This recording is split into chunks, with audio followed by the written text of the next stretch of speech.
नमस्कार सभी शिक्षक और शिक्षिकाओं। स्वागत है आप लोगों का मेरे एक नए वीडियो में। और जो लोग बीएड सेमेस्टर फर्स्ट में हैं उनके लिए ये पेपर बहुत ही इम्पोर्टेंट है। और ये है पेपर थर्ड, जो है कि psychology of learner learning and teaching. दोस्तों ये पेपर आप लोगों के लिए बहुत ही महत्वपूर्ण है, क्योंकि यहाँ से आपको बहुत सारे प्रश्न मिलेंगे जब आप यूपी टेट सी टेट या किसी भी टीईटी के पेपर पे आप जब जाएंगे वहाँ बैठेंगे, क्योंकि यहाँ ऐसे प्रश्न बनते हैं या ऐसे साइकोलॉजिकल थिंकर्स के बारे में आपको यहाँ पे पढ़ने को मिलेगा, जिनके नाम के द्वारा दिए गए, जिनके द्वारा प्रतिपादित जो सिद्धांत हैं सीधे सीधे क्वेश्चन में आते हैं और महत्वपूर्ण भी हैं। शिक्षा की दृष्टि से एक शिक्षक को इनके सिद्धांतों को समझना चाहिए, जो कि आपको एक अच्छा शिक्षक बनने में बहुत ही सहायक होता है। साथ ही साथ यहाँ पे बहुत ही बौद्धिक बातें की गई हैं, बहुत ही इंटेलेक्चुअल बातें की गई हैं, जो कि आपको अपनी पढ़ाई को, इवन अभी आप पहले सेमेस्टर में भी हैं तो अब भी आप अपनी जो एक पढ़ने का विचार करने का तरीका होता है उसमें बदलाव करके एक सही तरीके से पढ़ना भी शुरू कर सकते हैं। साथ ही साथ जब आप शिक्षक बन जाएंगे तब भी ये विषय जो आप अभी पढ़ रहे हैं या इसके लिए आप पेपर देने वाले हैं, ये विषय आपको काफ़ी मदद करने वाली है, क्योंकि यहाँ से जो चीज़ें आप सीखेंगे वो अपने प्रैक्टिकल, जब वास्तविक क्लास में वास्तविक कक्षा में आप जाएंगे तो वहाँ अप्लाई कर सकते हैं। तो बिल्कुल भी आपका समय बर्बाद ना करते हुए आइए प्रश्न को स्टार्ट करते हैं। हम लोग सेक्शन ए में हैं, जो कि खंड है। अभी तक आपको पता चल ही गया होगा कि हमारा ये जो पेपर होता है कुल 90 अंक का होता है, जिसमें कि 3 भाग होते हैं, खंड ए बी और सी। और तीनों सेक्शंस में आपको अलग अलग तरह के प्रश्न आते हैं। सेक्शन ए में आपके प्रश्न कुल मिला के 10 होते हैं। हर एक प्रश्न के लिए आपको 2 अंक मिलते हैं और अधिकतम शब्द सीमा जो होती है वो होता है 50 शब्द का। तो पहला प्रश्न देख लेते हैं दोस्तों। सारे प्रश्नों को अटेम्प्ट करना ही भी अनिवार्य है। तो पहला प्रश्न देखते हैं, मीनिंग ऑफ टीचिंग। दोस्तों मीनिंग ऑफ टीचिंग बहुत ही सरल है, आप इसको लिख सकते हैं आराम से। दूसरा प्रश्न है, who propounded the classical conditioning theory. Classical अनुबंध का सिद्धांत किसने प्रतिपादित किया। इसका उत्तर है दोस्तों पीबी पैवलोव। और ये बहुत ही महत्वपूर्ण सिद्धांत है, जिससे आपको प्रश्न आते ही आते हैं। इसको आप बिल्कुल तैयार कर लें, अभी समझ के पढ़ लें, ताकि आगे आपको उतनी मेहनत नहीं करनी पड़ेगी। और वैसे भी मैं आपको बता रहा हूँ कि यहाँ से प्रश्न आते ही आते हैं हर एक दृष्टि से। ये जो क्लासिकल कंडीशनिंग थ्योरी जो कि पीबी पैवलोव द्वारा दिया गया है, बहुत ही महत्वपूर्ण है। आइए अगले प्रश्न, प्रश्न संख्या 3 पे जाते हैं। व्हाट इज डेवलपमेंट, विकास किसे कहते हैं। अभी तक दोस्तों आप लोगों ने समझ ही लिया होगा कि विकास और वृद्धि में क्या अंतर है। वृद्धि का मतलब होता है जो कि शारीरिक विकास होता है, उस तरह की बातों से आप समझ सकते हैं। जैसे कि पेड़ में बढ़ता है वो एक वृद्धि है। हम जो हमारी गति, हमारी जो सोचने का तरीका है, ये हमारा सीखने का जो तरीका है, ये हम जो व्यवहार करते हैं, ये सारी चीज़ें हमारे अंदर डेवलपमेंट है। हमारा जो वजन बढ़ता है, हमारी जो लंबाई बढ़ती है, हमारा जो समय के साथ में जो विकास होता है, यानी कि शारीरिक जो विकास होता है वो वृद्धि कहलाती है। लेकिन शारीरिक, मानसिक, सामाजिक, व्यक्तित्व में जो बदलाव आते हैं वो डेवलपमेंट होते हैं। तो डेवलपमेंट यानी कि विकास के अंतर्गत ही वृद्धि भी आती है। अगला प्रश्न देख लेते हैं। प्रश्न संख्या आपके पास में यहाँ पे आ जाते हैं हम लोग। प्रश्न संख्या 4 में, what is the meaning of thinking process. चिंतन प्रक्रिया का क्या अर्थ है। सारांश में बताता हूँ दोस्तों। चिंतन एक ऐसी प्रक्रिया है, एक साइकोलॉजिकल प्रोसेस है, जिसमें कि हम अपने आसपास में विद्यमान सांसारिक चीज़ों के बारे में सोचते हैं, उनके बारे में इमेज बनाते हैं अपने दिमाग में, और उन इमेज को जोड़ने का प्रयास करते हैं। उन इमेज को जोड़कर कुछ एक और नई इमेज तैयार करते हैं, कुछ नई विचार, नई चीज़ों को सीखते हैं। तो थिंकिंग प्रोसेस ज़रूरी होता है जब हम किसी प्रश्न को हल करते हैं, किसी ऐसी परिस्थिति में पहुंच जाते हैं जहां हमको कुछ नया सोचना पड़ता है, या कोई पुरानी बात सोच कर उसमें कुछ जानकारी इकट्ठी करनी होती है, तो थिंकिंग प्रोसेस होता है। साधारण रूप से बता सकते हैं कि थिंकिंग में हम जो हमारे पास पहले से उपलब्ध सूचना है उसमें हम बदलाव करते हैं, उसका उपयोग करते हैं, उसमें बदलाव करके चेंजेस लाते हैं, नया कुछ करते हैं। थिंकिंग प्रोसेस यही होता है। प्रश्न संख्या 5 है, what are the types of thinking. चिंतन के विभिन्न प्रकारों का नाम लिखिए। देखिए बहुत सारे प्रकार होते हैं आपके। रिफ्लेक्टिव थिंकिंग होता है, क्रिएटिव थिंकिंग होता है, आपका इंडक्टिव थिंकिंग होता है। इस तरह से आप बहुत सारे थिंकिंग्स के बारे में आपने पढ़ा भी होगा। वो आप यहाँ पे कम से कम 5 प्रकार जरूर लिखें। सिर्फ नाम लिखें, ज़्यादा लिखने की ज़रूरत नहीं है, तो सिर्फ नाम लिखें, आपको 2 में 2 अंक मिल जाएंगे। डिफाइन मेमोरी, स्मृति को परिभाषित करें। सरल प्रश्न है, आप लिख सकते हैं। मेमोरी का मतलब होता है कि किसी भी चीज़ को लंबी अवधि तक अपने दिमाग में रखना, उस चीज़ को याद रखना, और स्मृति की वजह से ही हम बहुत सारे जो अपने दिनचर्या के कार्यकलाप या भविष्य में जो भी काम करने वाले होते हैं, वो संभव हो पाते हैं। अगला प्रश्न है प्रश्न संख्या 7। डिफाइन क्रिएटिविटी, सृजनात्मकता को परिभाषित करें। देखिए, सृजनात्मकता या क्रिएटिविटी का मतलब होता है कि एक ऐसी क्षमता, एक ऐसा कौशल जिसके आधार पे हम एक साधारण परिस्थिति में जो कार्य साधारण तरीके से, या जब किसी कार्य को आपको पहले से करने का एक तरीका पता है, आप उस प्रकार से ना सोचकर उस विषय के बारे में, या उस कार्य को उस तरह से ना करके एक नए प्रकार से, भले ही वो सही हो या उतना उपयोगी ना हो, लेकिन एक नए प्रकार से जब उसको करना आप प्रारंभ करते हैं, या किसी चीज़ के ऊपर एक नई सोच, नई विचारधारा के साथ उस पे आप सोचते हैं, यही आपके अंदर क्रिएटिविटी होता है। और जिन बच्चों के अंदर हाई इंटेलिजेंस कोशिएंट होता है, उनके अंदर क्रिएटिविटी भी ज़्यादा होती है। अगला प्रश्न देखते हैं, प्रश्न संख्या 8 है। डिफाइन इंटेलिजेंस, बुद्धि को परिभाषित करें। देखिए, बुद्धि एक सामूहिक कौशल है। ये कई सारी जो चीज़ें हम सीखते हैं उसका समायोजन है। इंटेलिजेंस की मदद से हम लिख सकते हैं कि इंटेलिजेंस एक मनोवैज्ञानिक क्षमता है, एक क्षमता है जिसके द्वारा व्यक्ति अपने अनुभवों को समयानुसार वर्तमान परिस्थिति में या यथा स्थिति प्रयोग करके उससे व्यवहार करता है, समाज में या परीक्षा में, या फिर जीवन के किसी भी स्तर पे जब उसको ज़रूरत पड़ती है, बुद्धि के आधार पे ही वो अपनी आसपास की जानकारी, अपने पहले के सीखी हुई अनुभव, उनके आधार पे चीज़ों को व्यवहार में लाता है। चीज़ों को सीखने के लिए आपको बुद्धि होना चाहिए। व्हाट इज एप्टीट्यूड, अभिक्षमता किसे कहते हैं? देखिए, एप्टीट्यूड या अभिक्षमता एक एक आप इसको डिफाइन कर सकते हैं कि अभिक्षमता का अर्थ होता है किसी कार्य को करने के लिए आपके अंदर से जो एक इच्छा होती है, यानी कि एक इच्छा शक्ति। जैसे कि हम बोलते नहीं कि यार इस बच्चे में मैथ्स को सॉल्व करने का एप्टीट्यूड है, मतलब इनेट एप्टीट्यूड, ये तो बचपन से ही मैथ्स में बहुत अच्छा है। तो बहुत अच्छा होने का मतलब क्या? उसके अंदर मैथ्स के प्रश्न सॉल्व करने के, गणित के प्रश्न सॉल्व करने के लिए, या म्यूजिक सीखने की जो एक स्वतः क्षमता होती है, यानी कि वो बच्चा उसको स्वतः ही करता है, उसके किसी बोलने की ज़रूरत नहीं है, वो आराम से उस चीज़ को कर लेता है। तो ये होता है एप्टीट्यूड, यानी कि आपको अंदर से मन होता है, आप स्वतः आपको एक बल मिलता है, एक मोटिवेशन मिलता है कि आप उसको कर सकते हैं। ये होता है एप्टीट्यूड।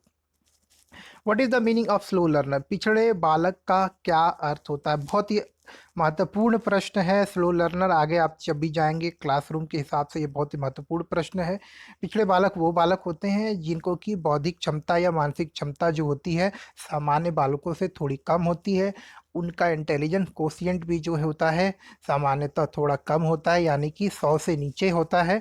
और ऐसे बालक जो सीखने की गति होती है अपने क्लास में सेम कक्षा के बालकों से, उनकी गति थोड़ी कम होती है। उदाहरण के लिए, कक्षा 5 का बालक कक्षा 3 के सवाल तो कर सकता है, परंतु वो अपने ही क्लास यानी कक्षा 5 के प्रश्नों को हल करने में पूरी तरह से सक्षम नहीं है। तो ऐसे बालकों को हम स्लो लर्नर कहते हैं। आइए खंड बी में आते हैं, section B. Short answer type question होते हैं यहाँ पे दोस्तों, और कुल आपको 200 शब्द में ही लिखना होता है। हर एक प्रश्न आपके 8 अंक का होता है। कुल 8 अंक के प्रश्न के लिए आपको 5 प्रश्न अटेम्प्ट करने होते हैं, और यहाँ से आपको मिलेंगे 40 अंक। तो पहला प्रश्न यहाँ पे देखते हैं दोस्तों। देखिए, critically examine Thorndike primary laws of learning. ठीक है, थॉर्नडिक के अधिगम के प्राथमिक नियमों की विवेचना कीजिए। देखिए दोस्तों, ये अब जो थोड़े लॉन्ग आंसर टाइप क्वेश्चंस हैं, इनको मैं, अगर आप मुझसे कहें, आप मुझे बताएंगे, तो मैं आपको इनके प्रश्न के उत्तर दे दूंगा। मैं इनके ऊपर वीडियोस भी बनाने वाला हूं, लेकिन उसके लिए जो थोड़ी सी आपकी तरफ से जो मुझे एक क्या उसको कहते हैं, शाबाशी चाहिए, कुछ आपसे प्रोत्साहन चाहिए, तो आप लाइक करें वीडियोस को, सजेशन दें। मैं तो कह रहा हूँ लाइक ना करें, आप कमेंट करें, जो गलती करता हूँ उसके ऊपर आप बताएं। ये भी अपने आप में एक मोटिवेशन ही है। इससे भी तो मैं सीखूंगा और आपके लिए कुछ अच्छा ही कर पाऊंगा। तो चलिए खैर समय नहीं बर्बाद करते हैं, मैं बिल्कुल इसके ऊपर आपको सारे प्रश्न, मैं इनके पीडीएफ बनाने वाला हूं और पीडीएफ बना भी रहा हूं। जैसे ही तैयार कर लेता हूं, मैं सारे क्वेश्चन के आंसर भी आपको पीडीएफ के रूप में प्रोवाइड कर दूंगा। आइए इसके अथवा और में देखते हैं, describe the process of social development of childhood period. साधारण रूप से मैं आपको हिंट देता हूँ यहाँ पे कि बाल्यावस्था के सामाजिक विकास की प्रक्रिया का वर्णन करें। देखिए बाल्यावस्था में जैसा कि हम समाज में अपने परिवार में रहते हैं, परिवार से बाहर हमने आस पड़ोस में समाज में बहुत सारे लोगों से मिलते हैं, बाजार मार्केट स्कूल सब जगह। इसी तरह से स्कूल में भी जब बालक जाता है तो वहाँ पे भी विविध बैकग्राउंड से, विविध सामाजिक परिवेश से आने वाले बच्चों के साथ वो पढ़ते हैं। उनमें कई अलग जाति की, अलग धर्म, अलग संप्रदाय, अलग बोलचाल करने वाले बालक होते हैं, जो कि एक ही कक्षा में, एक ही वर्ग में बैठ के साथ में पढ़ाई करते हैं, जिससे उनके बीच में एक मेल जोल की भावना, सामाजिक विकास की प्रक्रिया आरंभ होती है। वो साथ में रहना सीखते हैं, वो धीरे धीरे एक दूसरे की चीज़ों को समझना शुरू कर देते हैं। इस तरह से होता है। अब देखते हैं दोस्तों अगला प्रश्न हमारे यहाँ पे, प्रश्न संख्या 3 है, what do you understand by learner behaviour. अधिगमकर्ता व्यवहार से आप क्या समझते हैं। लर्नर बिहेवियर यानी कि जो व्यक्ति सीख रहा है। उदाहरण जैसे कि हमारे लिए, अगर हम शिक्षक हैं तो हमारे लिए लर्नर कौन हो गया, हमारे छात्र जिनको कि हम सिखाते हैं। तो यहाँ पे पूछ रहा है कि अधिगमकर्ता यानी कि हमारे छात्रों के व्यवहार से आप क्या समझते हैं, उसको समझ के ही लिखना है आपको कि छात्रों के लर्निंग बिहेवियर। देखिए आपको हिंट देता हूँ छोटा सा कि लर्निंग बिहेवियर का मतलब होता है कि बच्चे किस प्रकार से सीखते हैं। इसमें आप लिख सकते हैं कि बच्चों के सीखने की क्षमता या उनका जो व्यवहार होता है अधिगमकर्ता का, वो बहुत ही भिन्न होता है। बच्चे, हर एक बच्चे का दूसरे बच्चे से भिन्न प्रकार होता है। कुछ बच्चे क्लासरूम में, कक्षा में शिक्षक द्वारा बताई गई बातों को सरलता से समझ लेते हैं, कुछ बच्चों को दोबारा बताना पड़ता है, कुछ बच्चे किताब में दी हुई चीज़ों को पढ़ के समझते हैं, कुछ बच्चे शिक्षक द्वारा बताई गई चीज़ों से और किताब में दोनों से पढ़ पाते, कुछ बच्चे आ, एक बार में समझ नहीं पाते, उनको कई बार बताना पड़ता है। तो इस तरह से जो ये व्यवहार होता है अधिगमकर्ता का, इस तरह से आप सोच के कई पॉइंट्स में लिखें। आप इनको 10 पॉइंट्स बनाएं और उनको छोटे छोटे एक्सप्लेन करते हुए जाएं। 200 वर्ड भी हो जाएगा और सही स्ट्रक्चर्ड वे में आपका उत्तर भी हो जाएगा। अगला प्रश्न है दोस्तों, what are the characteristics of thinking. चिंतन की विशेषताएं क्या है। देखिए कैरेक्टरिस्टिक ऑफ थिंकिंग यही होता है कि इसमें आप अपने पुराने अनुभवों का इस्तेमाल करते हैं। पहला पॉइंट तो यही हो गया। उसके बाद वर्तमान स्थिति में कौन सी जो आपने चीज़ें सीखी हैं उनमें किस तरह से उसका उपयोग किया जाए। पुरानी सीखी गई चीज़ों का आप किस तरह से वर्तमान स्थिति में बदल के उसका स्वरूप एक एक सकारात्मक उत्तर या सकारात्मक परिणाम लेकर आए, इस तरह से आप लिख सकते हैं इसको। प्रश्न संख्या 4 है, what are the characteristics of gifted child. दोस्तों चिंतन, देखिए what are the characteristics of gifted child, प्रतिभाशाली बालक की विशेषताएं क्या हैं। आप बहुत सारे पॉइंट्स इसमें लिख सकते हैं, जैसे कि आप लिख सकते हैं कि एक प्रतिभाशाली व्यक्ति या प्रतिभाशाली बालक वो होता है जिसका कि इंटेलिजेंस कोशिएंट आपका 100 से ज़्यादा यानी 110 से 130 के बीच में होता है। कई बच्चों के तो 130 से भी ज़्यादा हो, लेकिन ये दुर्लभ होता है। प्रतिभाशाली बच्चे क्लास में आगे रहते हैं, हर काम को करना चाहते हैं, चीज़ों को जल्दी सीखते हैं, उनके अंदर ज़्यादा लगन होती है, देखने में भी वो अति उत्साही होते हैं। उनमें एक से ज़्यादा विषयों को जल्दी से जल्दी सीखने का प्रयास करने का एक होड़ लगी होती है। वो जल्दी बोर हो जाते हैं, वो क्लासरूम में पढ़ाई गई चीज़ों को जल्दी सीखना चाहते हैं और बहुत ही जल्दी उनको जो पाठ्य पुस्तकें जो उसमें जो ज्ञान दिया हुआ है उसको सीख लेते हैं और नया सीखने का प्रयास करते हैं। वो एक माध्यम से ही कई अन्य माध्यमों से भी सीखने का प्रयास करते हैं। इस तरह से आप पॉइंट्स बनाएं और लिख सकते हैं। और अथवा what are the dimension of individual development, व्यक्तिगत विकास के विभिन्न आयाम बताएं। आप इसको सोचें और इसको लिखें। अच्छा प्रश्न है। व्हाट आर द, प्रश्न संख्या 5, what are the educational implications of imagination, कल्पना के शैक्षिक निहितार्थ क्या है। और discuss the role of teacher as a co learner. आपको एक लाइन ही बताता हूँ, आप खुद से भी लिख सकते हैं। देखिए शिक्षा के निहितार्थ, implication of imagination, what are the educational implication. देखिए बच्चा जब सोचता है तो उसके अंदर नई नई चीज़ों को समझने की जिज्ञासा आती है। इसी तरह से जो शिक्षक नई चीज़ों के बारे में जब सोचता है तो ही वो नए परिणाम प्राप्त करता है। तो जब हम सोचते हैं, उसको कार्यान्वित करने का प्रयास करते हैं, तो उससे नई चीज़ें सीखते हैं। जब नई चीज़ें सीखते हैं तो पुराने अनुभवों में बदलाव आता है और कुछ बेहतर ही परिणाम हमको मिलते हैं, चाहे वो शिक्षक के लिए हो, चाहे वो बालक के लिए हो। इसके अथवा में देखते हैं, discuss the role of teacher as a co learner. शिक्षक सह अधिगमकर्ता के रूप में शिक्षक की भूमिका की चर्चा करनी है। देखिए, वर्तमान समय में जब बाल केंद्रित शिक्षा प्रणाली चल रही है, प्रचलन में है, तो यहाँ पर टीचर भी एक शिक्षक न बन के एक एक मित्र, एक सहयोगी के रूप में कार्य करता है, जो कि आपको एक फैसिलिटेटर के रूप में आपको मदद करता है चीज़ों को सीखने में। तो जब वो मदद करता है, जब एक शिक्षक अपने छात्रों के साथ में चीज़ों को सिखाने का प्रयास करता है, तो वो भी नई विधियों को सीखता है, नए प्रकारों को सीखता है, वो भी सीखता है कि किस तरह से सबसे प्रभावी तरीका हो सकता है बच्चों को सिखाने का। साथ ही साथ वो भी अपने ज्ञान को बढ़ाता है, विषय के ऊपर अपनी पकड़ बढ़ाता है, तो उसकी भी लर्निंग होती रहती है, उसका भी अधिगम होता रहता है। इसी दौरान वो अनेक तरीके सीखता है, अनेक संसाधनों का उपयोग करना सीखता है, बच्चों को उनका उपयोग करना सिखाता है। इस तरह से आप इसको अच्छे से अटेम्प्ट कर सकते हैं। प्रश्न संख्या 6 है, what are the types of strategies to develop memory. स्मृति को विकास करने की युक्तियों के प्रकार कौन से हैं? देखिए, ये आप इनको आराम से लिख सकते हैं। कुछ चीज़ें तो है, जैसे कि प्रैक्टिस करना, चीज़ों को निमोनिक्स के रूप में जोड़ना, सहसंबंध स्थापित करके चीज़ों को याद रखना, साथ ही साथ एक एक सही तरीके से पढ़ना। ये कुछ पॉइंट्स हैं जो आप सोच के लिख सकते हैं।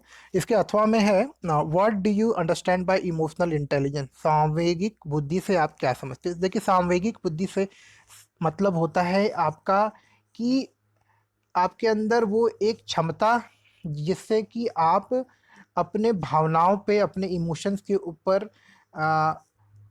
कंट्रोल रखते हैं, आप उसके ऊपर पूरा नियंत्रण रखते हैं और स्थिति अनुसार आप उसका उसका संचालन करते हैं। आप दूसरे के संवेगों को समझने के, दूसरे के इमोशन को समझते हैं, दूसरे की भावनाओं को समझते हैं, उसके अनुसार आप व्यवहार करते हैं। अगर आप हर व्यक्ति से क्रोधित होकर बात नहीं करते, आवश्यकता अनुसार आप हंसते हैं, मुस्कुराते हैं, क्रोधित होते हैं। अगर आपके आपके संवेगों के ऊपर नियंत्रण है, if you have a control over your intelligence, अगर इस तरह से आपका है, तो आपके अंदर इमोशनल इंटेलिजेंस है।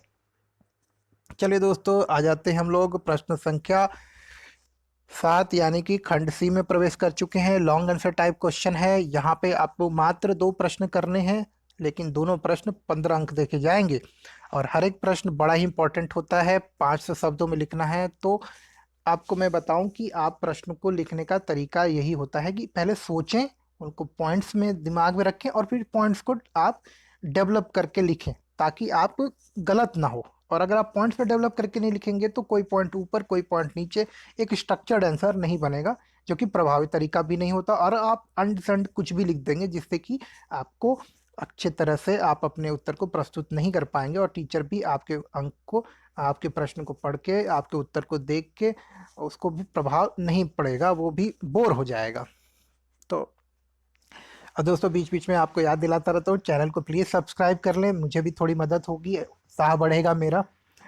और चलिए प्रश्न संख्या 5 देखते हैं, 7 देखते हैं। Explain Skinner's theory of learning with appropriate example. देखिए, आपका स्किनर जो है, B.F. स्किनर, उनके द्वारा दी गई जो अधिगम के सिद्धांत हैं, उनको आपको बताना है। थोड़ा लंबा प्रश्न है, तो आप सबसे पहले क्या करें कि स्किनर की जो लर्निंग थ्योरी है उसको आप समझाएं। इन्होंने जैसे मैंने आपको बताया था, P.B. पैवलोव ने क्लासिकल कंडीशनिंग दी थी, इन्होंने कंडीशनिंग थ्योरी दिया है।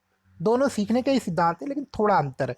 उन्होंने अपने सिद्धांत में देने के लिए उन्होंने अपने कुत्ते का उदाहरण लिया था, जिसके जिसके ऊपर उन्होंने साल भर नज़र रखी और सीखा कि किस प्रकार से भोजन लाने से उनका कुत्ता जो है लाल टपकाना शुरू कर देता है। फिर उन्होंने भोजन लाने के बाद घंटी बजाना शुरू किया और फिर देखा कि कुत्ता घंटी बजने से लाल टपकाना शुरू कर देता है। उसके बाद उन्होंने जितनी बार घंटी बजाई, उनका कुत्ता लाल टपकाना शुरू कर देता है। यानी कि उनके कुत्ते ने सीख लिया ये चीज़ कि घंटी बजने का मतलब भोजन आ रहा है, और भोजन आने का मतलब कि उसके शरीर में ऐसा नियंत्रण, एक ऐसा स्टिमुलस पैदा हो गया, एक एक प्रतिक्रिया होने लगी, घंटी से उसकी प्रतिक्रिया लार टपकाने की होने, यानी कि बार बार जब यही प्रक्रिया की गई तो उसके अंदर लार टपका, घंटी से उसके लार टपकने का संबंध स्थापित हो गया, यानी कि एक प्रक्रिया उसने नई सीख ली, घंटी से उसने आपने मानसिक रूप से अपने आप को तैयार कर लिया। स्किनर ने आपके एक चूहे का उदाहरण लिया था जिसमें कि क्षमा करें दोस्तों, इन्होंने चूहे का उदाहरण देके अपने अधिगम की जो प्रक्रिया है उसको सिखाया था। इसमें सिखाया था कि किस तरह से बच्चों को पनिशमेंट देके या प्रोत्साहित करके भी लोग उनके व्यवहार को बदल सकते हैं, नियंत्रण कर सकते हैं। इसको आप पढ़ें और अच्छे से लिखें। प्रश्न संख्या 8 है, what is learning, describe different scopes of learning and teaching. अधिगम क्या है? अधिगम एवं शिक्षण के विभिन्न क्षेत्रों की चर्चा करें। तो लर्निंग आपको पता है कि जब हम एक अन्यत्र माध्यमों से जब किसी नई वस्तु या पहले से पढ़ी हुई वस्तु के बारे में अधिक जानकारी इकट्ठी करते हैं, अलग अलग साधनों से सीखते हैं, तो ये लर्निंग होती है। लर्निंग में आप नई चीज़ें सीखते हैं, पुरानी चीज़ों माफ़ करें, पुरानी चीज़ें जो सीखी हैं आप उसमें और नई चीज़ों को जोड़ते हैं और अपने ज्ञान को बढ़ाते हैं, यही एक लर्निंग होती है। लर्निंग आजीवन चलता है। लर्निंग का मतलब सिर्फ शैक्षणिक नहीं होता, लर्निंग का मतलब या अधिगम का अर्थ होता है कुछ भी नया सीखना, कुछ भी जो सीखे हुए ज्ञान में उसमें वृद्धि करना, ये आपका अधिगम होता है। और प्रश्न संख्या 9 है, डिस्क्राइब पियाजे थ्योरी ऑफ कॉग्निटिव डेवलपमेंट। पियाजे के संज्ञानात्मक विकास संबंधी सिद्धांत का वर्णन करें। बहुत ही महत्वपूर्ण प्रश्न है दोस्तों, मैं बार बार आपसे हाथ जोड़ के विनती करता हूँ इस विषय के ऊपर अपना कमांड जरूर करें, क्योंकि यहाँ से आपके सीधे सीधे प्रश्न आते हैं और यहाँ से ही आधा आपका सीटेट का प्रश्न तैयार हो जाता है, डायरेक्टली या इनडायरेक्टली। क्योंकि आप चाहे तो अभी भी सीटेट का पेपर उठा के देख लें, यूपी टेट का पेपर उठा के देख लें, ये नाम आपको पूरे प्रश्न में कई बार दिख जाएंगे। तो इसीलिए इस प्रश्न को सिर्फ आप इस प्रश्न पत्र को ना समझिए, इस पूरे विषय को बड़े अच्छे तरीके से, मनोरंजक तरीके से, जैसे भी हो आप इसको तैयार करें। आप यूपी टेट के लिए अभी से तैयार हो सकते हैं, सी टेट के लिए अभी से तैयार हो सकते हैं। आप एक अच्छे टीचर जरूर बनेंगे। प्रश्न संख्या 10 है, discuss the Gardner theory of multiple intelligence. Gardner के बहुबुद्धि सिद्धांत की चर्चा करें। देखिए, अब मैं बता रहा हूं आपको कि यहाँ पे वो प्रश्न मिलेंगे, वो चीजें पढ़ने को मिलेंगी जो आपको सीधे सीधे परीक्षा में आती है। तो इस विषय के ऊपर पूरे कमांड करें। गार्डनर के बहुविधि सिद्धांत की चर्चा करने का मतलब यह है कि गार्डनर जी ने ये सिद्धांत दिया है कि एक व्यक्ति के अंदर जो इंटेलिजेंस होता है, कोई एक चीज या एक कुशलता नहीं होती। इंटेलिजेंस कई प्रकार की होती है। जरूरी नहीं कि एक व्यक्ति जो गणित में तेज है या गणित में अच्छा है उसके अंदर सारी विशेषताएं। उसको हो सकता है कि व्यक्ति के अंदर अगर गणित की विशेषता है तो उसको लिखना, पढ़ना, उसको दौड़ धूप में वो अच्छा नहीं है, खेल कूद में अच्छा नहीं, यानी कि उसके अंदर ये कुशलताएं, ये इंटेलिजेंस नहीं है। उन्होंने इंटेलिजेंस को 8 भागों में बांटा और उसको फिर उन्होंने प्रतिपादित किया। आप इसको आराम से लिख सकते हैं दोस्तों, क्षमा करें बीच में कॉल आ गया।